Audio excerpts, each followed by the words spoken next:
Do you find yourself taking the easier path that ends up leading you where you started? Are you always on the go, never finding time to slow down? This is the art of unlearning so you can become a fulfilled you. I want to start off by giving you an analogy by painting a picture in your head of what it looks like to let go and unlearn. Because the art of unlearning is about letting things go so that you can become the person you were always destined to be. I saw a video of Emmy Moore showing what this looked like and it resonated with me, so I believe that it will resonate with you too.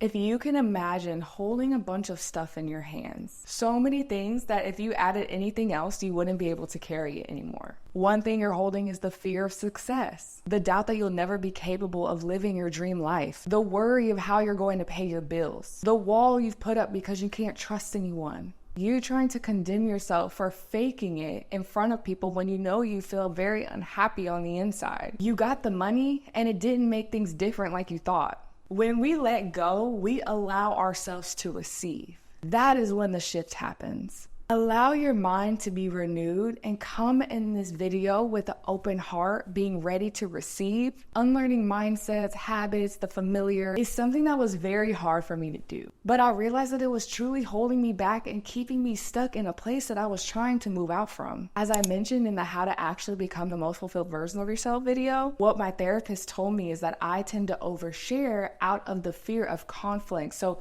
I have to work on unlearning that habit so that I don't take that with me where I'm going. And unlearning is not an overnight thing. It takes sacrifice, it takes intentionality, it takes the Lord. And you won't be perfect, and there may be some things you don't even realize that you do. But as we go through this video, I hope that you uncover some things that you've been burying so deep inside of you. Over our lifetime, we pick up habits, routines, and mindsets of people we surrounded ourselves with, the environments we grew up in, and the aftermath of what these traumatic experiences produced. In order to become, we must unlearn. It's easy to respond the only way you know how. All it takes is your decision to start now, no matter how long it takes.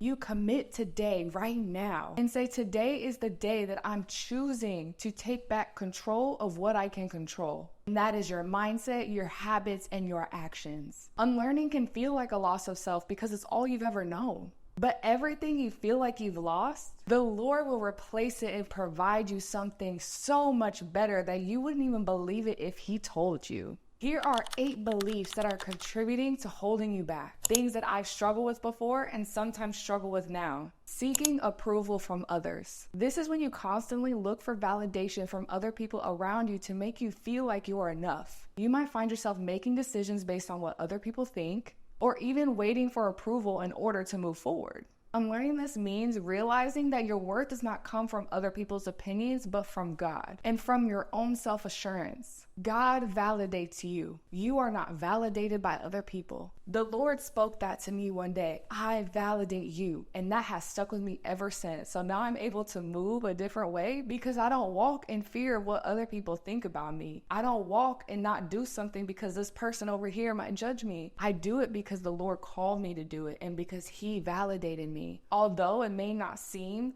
like the right thing to do right now in my eyes, but one day it will make sense. An example of what this looks like is wearing an outfit because you know you're going to receive compliments on it versus wearing clothes that align with your values. This also looks like not going for your dream because someone else talked down on it. Perfectionism. Perfectionism is the need to do everything flawlessly, which can lead to procrastination and burnout. It's rooted in the fear of making mistakes or not being good enough. When you unlearn perfectionism, you begin to take progress over perfection. And you'll understand that your growth comes from taking action and not from getting it exactly right.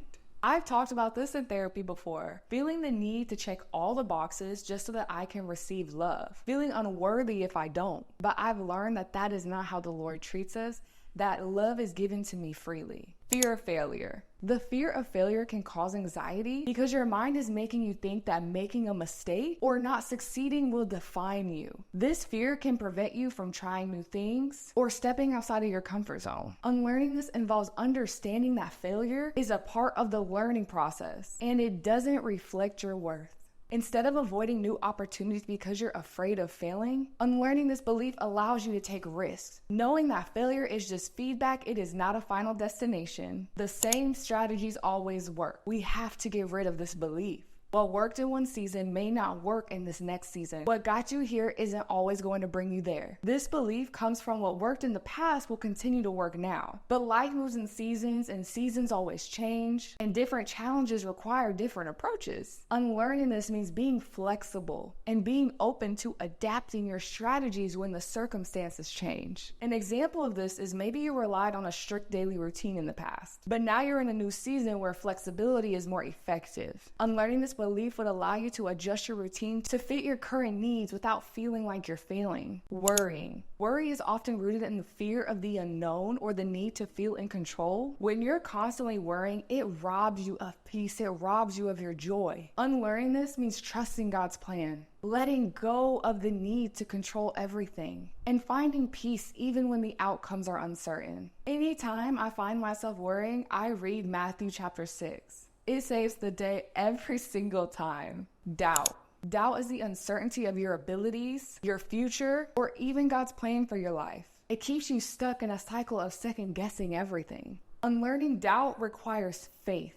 Faith in yourself, faith in God's guidance, trusting that He equipped you for what lies ahead. An example of this is, if you doubt whether you're capable of achieving your goals, unlearning this belief would allow you to take a step forward in faith, trusting that you are prepared and supported, giving you the mindset to actually go for it. Helplessness. This is the feeling that no matter what you do, you cannot change your situation. This is the mindset that keeps you stuck because you feel powerless. But sister, God placed so much power within us. Recognizing that you always have the power to change your perspective, take action, improve your life, even in the smallest ways. God literally gave us the authority to do so. An example of this is, if you feel stuck in your career or relationships, unlearning this belief allows you to take responsibility of what you can control rather than waiting for someone else to make the change. Comparison. Comparison happens when you measure your life, your achievements, or worth against others. It leads to the feeling of inadequacy, jealousy. Unlearning comparison allows you to focus on your own journey, celebrating your progress without feeling the need to measure up to someone else's timeline. An example of this is, if you're constantly comparing your accomplishments to your friends or your coworkers, unlearning this belief would give you peace and allow you to focus on your unique path.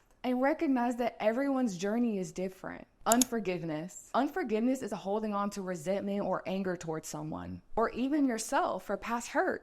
It creates bitterness that holds you back emotionally and spiritually. Unlearning unforgiveness involves practicing grace and letting go, which frees you to heal and to move forward. What helps me with unforgiveness is knowing that the Lord forgives me for doing things that I know I'm not supposed to do. So why can I not forgive someone else? Just because I forgive someone else, that doesn't mean that I have to keep them in my life. This just frees you from holding on to that burden and that pain. An example of this is, if you hold a grudge against someone else who wronged you, unlearning this belief would help you forgive, not for their sake, but for your peace, allowing you to live without that hurt. The thing is, if you don't know the Lord, it's very hard to unlearn these things in your own strength. But in His strength, you can be in a tough situation. You can have fear or worry, and you can declare His word over your mind, and these thought patterns will go away. The more you're intentional and the more you plant His word in your heart, things are going to change. The more the need to feel perfect goes away. The need to worry goes away. The need to be validated by others goes away. And you literally experience peace that you would have never imagined. I can remember the first time I truly felt peace. And it was really weird at first because I was always on 10, being in fight mode, always stressed out and having anxiety. I would travel out of town and go to the beach thinking that this would help me be at peace, but in reality, I was in a peaceful place, but I wasn't at peace in my mind. I tried to run away, but there was nowhere to go. But one day I was sitting in my apartment in Boston, and for the first time, my mind was still. I wasn't overthinking. I wasn't worrying. I had put my trust in the Lord, and it hit me. This is what peace feels like. And this peace, you are also capable of having. I am not the only one. Philippians 4:6-8 talks about this kind of peace. It says, don't worry about anything. Pray about everything. Tell God what you need and thank Him for all He has done. Then you will experience God's peace, which exceeds anything we can understand. His peace will guard your hearts and minds as you live in Christ Jesus. And now, dear brothers and sisters, one final thing. Fix your thoughts on what is true and honorable and right and pure and lovely and admirable. Think about things that are excellent and worthy of praise. Verse 8 especially, it tells us to focus on all of those things. When we think differently, we live differently. If you believe that you can't, then you most likely won't. But if you believe you can, you will do the things to try to be better so that it does come to pass. This is what being made by the Word is all about. Expressing our authority because we are made in God's image, who in the beginning spoke the Word, and everything He spoke became life. Our words can build us up or our words can tear us down. But if we go deeper, a word is an expression of a thought, and our thoughts come from our heart, which is rooted in what we believe in.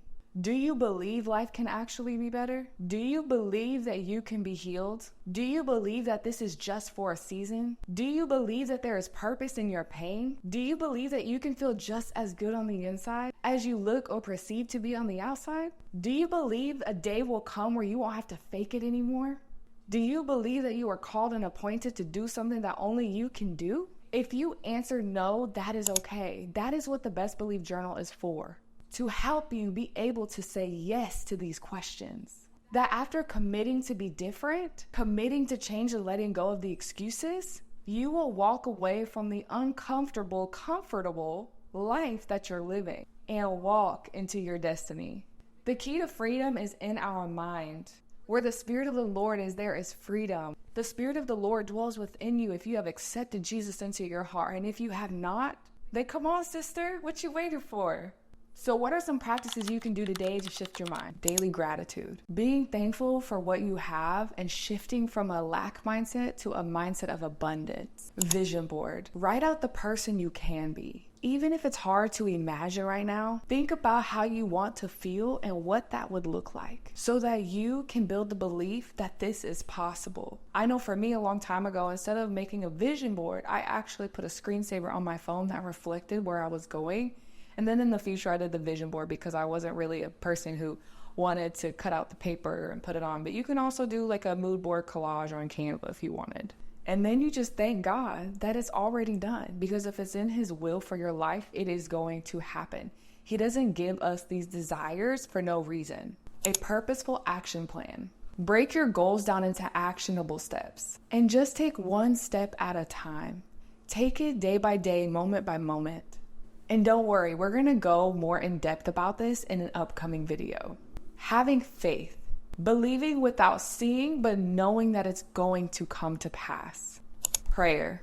James 5:15 reminds us about the power of prayer, which says, such a prayer offered in faith will heal the sick and the Lord will make you well. And if you have committed any sins, you will be forgiven. Therapy. I can't even tell you how much therapy has truly changed my life. I avoided it for so long. So if I can do it, I know that you can do it too.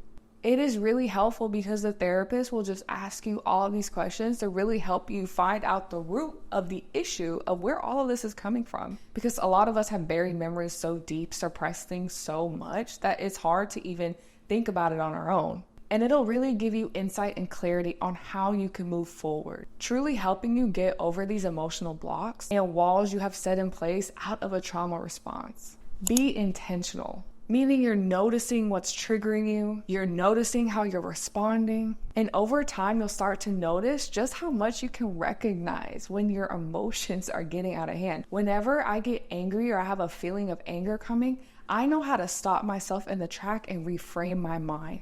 Abiding in the Lord. Remain in Him, sister. John 15 goes really in depth about this, and I really encourage you to read it because it is going to explain what abiding in the Lord really looks like. But I want to share that you can abide in the Lord in every moment throughout your day. You don't have to sit and be reading your Bible to abide in Him. You can bring Him into your space when you're cooking. You can bring Him into your space when you're driving into the car.